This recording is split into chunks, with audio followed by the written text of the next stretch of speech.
Bright and bold, its glittering lights and pulsing energy are the heartbeat of Las Vegas, but so are its people. Business, entertainment, tourists, guests, commuters. To those who call Vegas home or home away from home, Project Neon is for you. Project Neon is the largest public works project in state of Nevada history. And as a Nevada native, that was a big deal for me to be part of that. So we built several miles of highway, local roadway improvements to help the safety and ease of traveling around the downtown area for the public. We're building 30 some odd bridges. It's just an amazing project that's going to change the lives of Southern Nevadans. There are lots of reasons to make this corridor safe and efficient, but also to make it beautiful and memorable, and maybe even a little enjoyable to those who travel within its lanes. We've really worked to also make the area, especially around Charleston, to be an iconic gateway to downtown. So we're putting up a bunch of cool sculptures and we're doing a lot of landscaping to enhance an area that right now is not the greatest area in Las Vegas. So we're really working to make it much more appealing for the community, enhance the whole area aesthetically, as well as just all the street improvements that we're making. From beginning to end, you'll have a mix of these reeds and grasses along with the neon that Las Vegas is famous for with these two sculptures, along with a lot of the lighted art panels that we'll have through there. So you'll have art panels that have the reeds and grasses, but lit behind with different colors. So you get the mix of the old and the new put together with neon.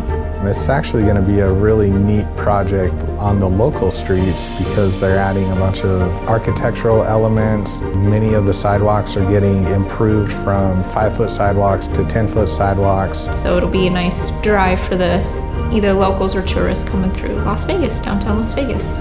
The city's roadways are the connection to work and play and loved ones, and ultimately, they're the way home.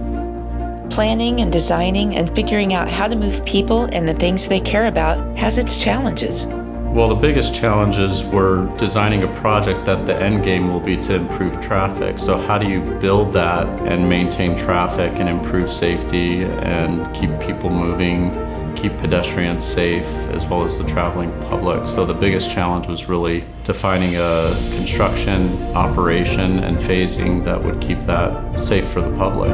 Tonight we're setting one of our Type 1 ATM signs, which is advanced traffic management.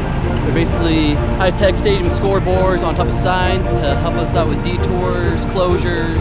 It takes a lot of logistics. This crane behind us is a 500-ton crane. It's very busy all over the region here, so we have to get that crane scheduled well in advance. Obviously, we have to shut the freeway down, which involves public notification, detour routes, police officers. There's a lot of coordination that goes on with something like this. For me, it was awesome being able to do this.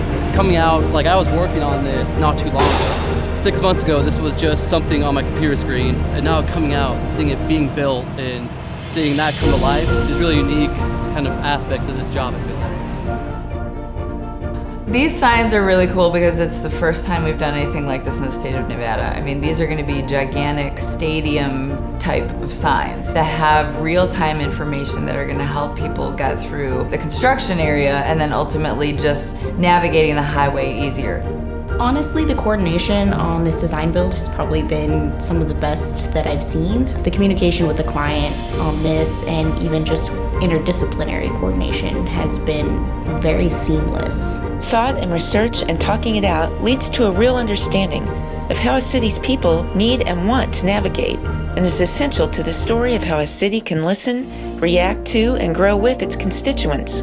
In addition, some innovation that we did was our public outreach program, trying to keep the community up to speed on what's happening. We developed a full 3D animation model that we were able to present to the public in different ways. It set up like a gaming system where they could go in there and see, hey, how do I get to my property during construction? And we did that not only for the final product, but we did that for each phase of construction so that the public could see how they'll be impacted daily. We came up with a very proactive plan to involve the community, to engage the stakeholders, and to be able to provide them information so that they had time to understand what was going on and change the way that they were going to do something, like the way that they were going to get to work or what they were going to do with their business based on that information. Almost every traveler in Las Vegas travels this stretch of freeway, and so our public outreach to the adjacent community is essentially to all of Las Vegas.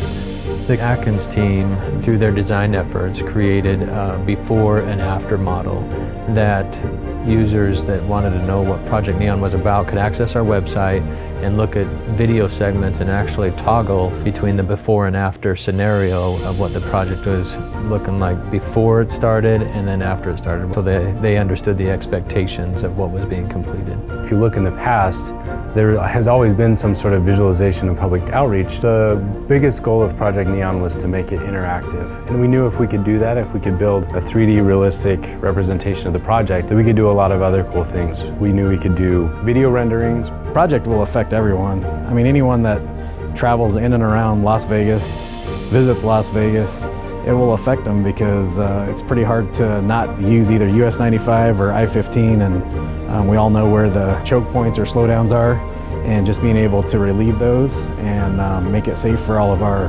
families to travel is a really big deal. I remember driving through that whole corridor when I was going to college. I was like, I need to do something about this.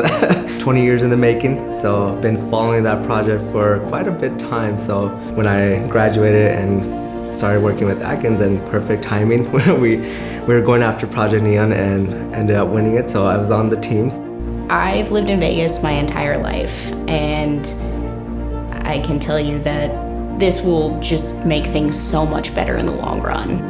Navigating in and around the city for work, coming home, a weekend getaway, visiting family, trying your luck, these roads carry stories. And that's why the business of creating this corridor is so personal, because we travel these roads too.